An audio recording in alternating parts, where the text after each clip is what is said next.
안녕하세요. 샘수엄마입니다. 금융문맹 탈출. 오늘은 중앙은행입니다. 중앙은행이라는 말은 많이 들어보셨을 거예요. 오늘은 중앙은행이 어떤 역할을 하는지 짚어보는 시간으로 가져보겠습니다. 중앙은행에는 이런 별명이 있습니다. 은행의 은행, 정부의 은행이라고 불러요. 우리나라의 중앙은행은 한국은행이죠. 혹시 여러분 중에 한국은행에 계좌 가지고 계신 분 있으실까요? 없죠. 한국은행은 은행의 은행입니다. 은행에 대출해 주기도 하고 정부가 세금으로 운영하다가 돈이 부족하면 한국은행에서 빌리기도 합니다. 그래서 한국은행은 우리와 같은 개인과 거래를 하진 않아요. 이런 중앙은행이 도대체 무슨 역할을 하려고 있는 걸까요? 크게 보면 바로 이 두 가지입니다. 물가 안정, 그리고 금융 안정이에요. 가장 대표적으로 한국은행이 기준금리를 올리고 내리고 하면서 물가와 경기 전반에 영향을 미치죠.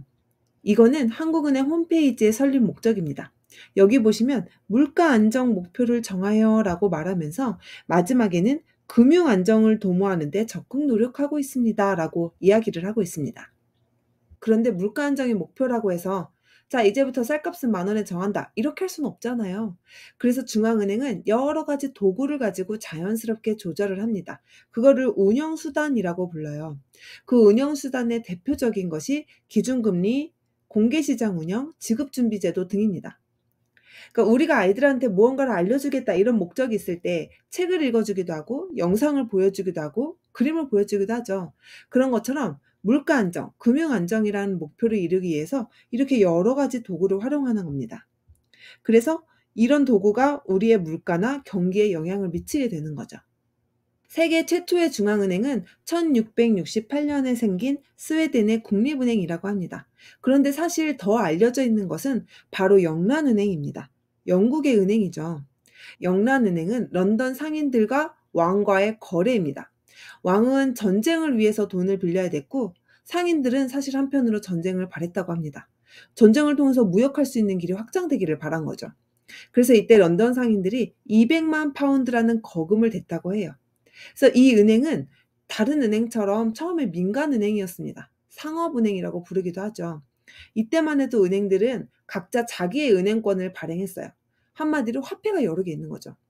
근데 그러다가 1844년에 영국 왕실은 영랑은행에게만 독점적으로 화폐의 발권력을 인정을 합니다.